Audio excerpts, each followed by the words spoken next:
e ignoraba las advertencias que el Señor le hacía a través de su siervo, y siguió haciendo crecer el hospital. El hospital de la Iglesia Adventista, el hospital más grande de Estados Unidos, como yo le había dicho, necesitaba seguir creciendo según John Harvey Kellogg. Y para eso, debido a su influencia política, John Harvey Kellogg comenzó a meterse o a meter política dentro de la dirigencia de la Iglesia Adventista, vaya. Y entonces, hermanos, pasó algo tremendamente extraordinario. Antes, los dirigentes de la conferencia general eran elegidos por un grupo de 25 personas solamente. Hoy en día los dirigentes de la Iglesia Adventista se eligen mandando votos de los diferentes dirigentes de las iglesias, y así se eligen al presidente de la conferencia general. Pero antes,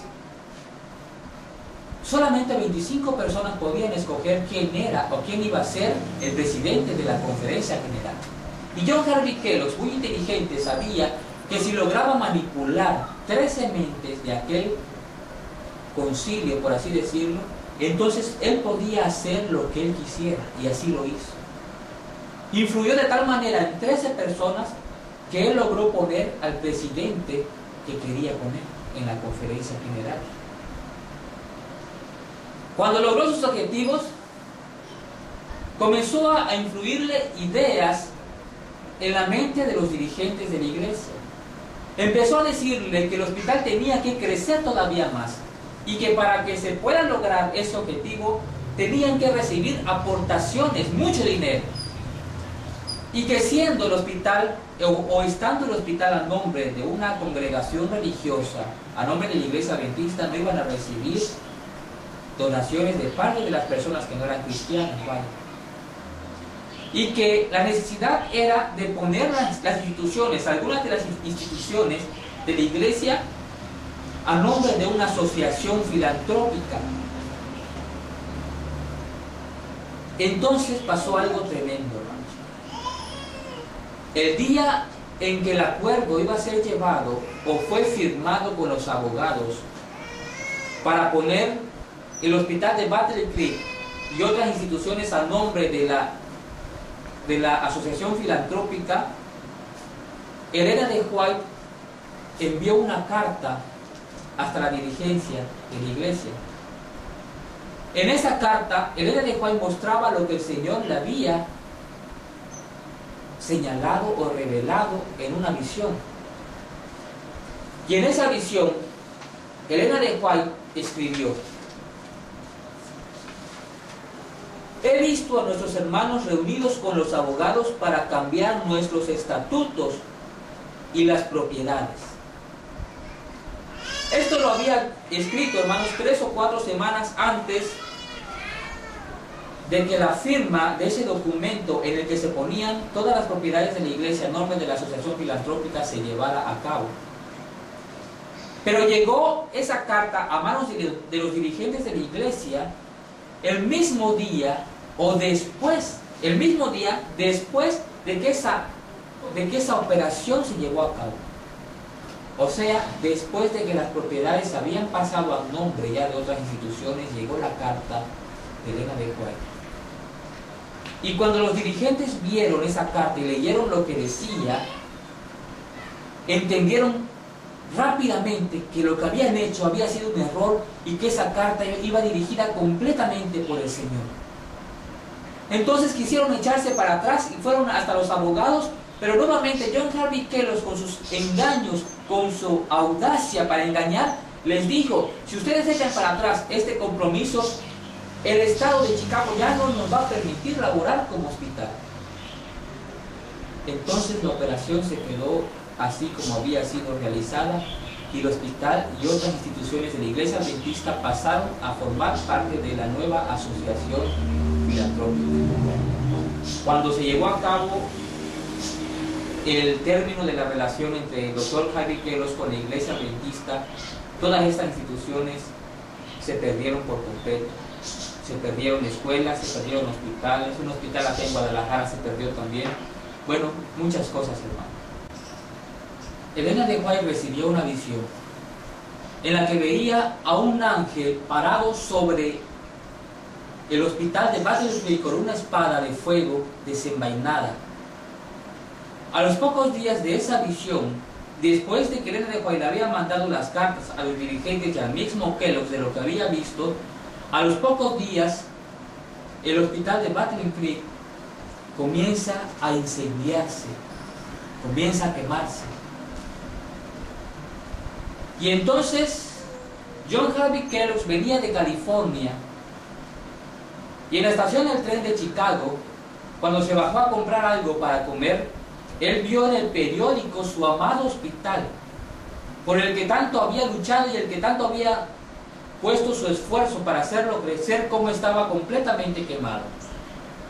Recordó claramente lo que Elena de White le había advertido y cómo el Señor le había mostrado la sentencia, por así decirlo, sobre el hospital Battle Creek y sobre la rebelión de John Harvey Kellogg. Pero en vez de reconocer su error y pedirle a Dios perdón, su orgullo creció todavía más y su rebeldía fue más abierta en contra de Dios, al grado de que pidió una mesa ya en la misma estación y en un papel comenzó a crear nuevamente, comenzó a dibujar los planos de lo que sería el nuevo hospital de Battle Creek, diciendo: qué bueno que se quemó porque ahora lo voy a hacer todavía más grande, en rebeldía abierta en contra del Señor. Entonces John Harvey Kellogg llegó a hablar nuevamente con los dirigentes de la iglesia y le comenzó a decir que tenían que reconstruir el hospital de nueva cuenta.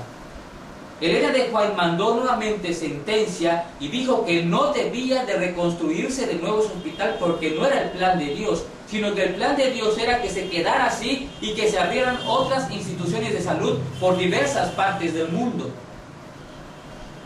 Pero nuevamente la influencia de Kellogg pudo más que la influencia de la sierva del Señor en su iglesia. Hoy en día pasa exactamente lo mismo. La influencia de los hombres prominentes, de los pastores, de los dirigentes, puede más que un escrito está de la Biblia y que incluso de su profeta, de la profeta de la iglesia adventista del séptimo día. Las cosas se repiten, hermanos. Entonces, los dirigentes de la iglesia accedieron a reconstruir ese hospital, de tal manera que empezó la reconstrucción y se llevó mucho dinero a tal grado que la iglesia adventista quedó casi, por así decirlo, hipotecada.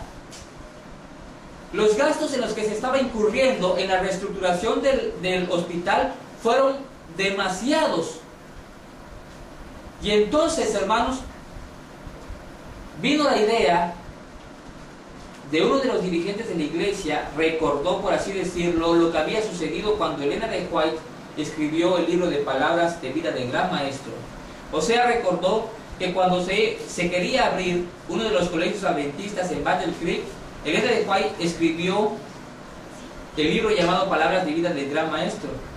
Y la idea del dirigente era de que como el doctor Kellogg era un doctor famoso, él podía escribir un libro y venderlo y así recaudar fondos para ponerlo a trabajar en la reestructuración o en la construcción de nueva cuenta del hospital. Y al doctor Kellogg le pareció una idea muy buena. Le pareció una idea buena de tal forma que se puso a trabajar inmediatamente en ese libro. Escribió el libro El Templo Viviente.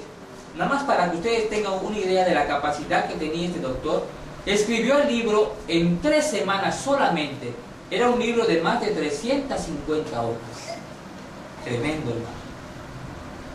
Y entonces cuando terminó de redactar ese libro, de escribir el libro, se los llevó a la conferencia general. Y estos nombraron una comisión de 5 personas que estudiarían el libro y las ideas que contenía y el mensaje que estaba presentando Kellogg en ese libro. Y cuando la comisión leyó y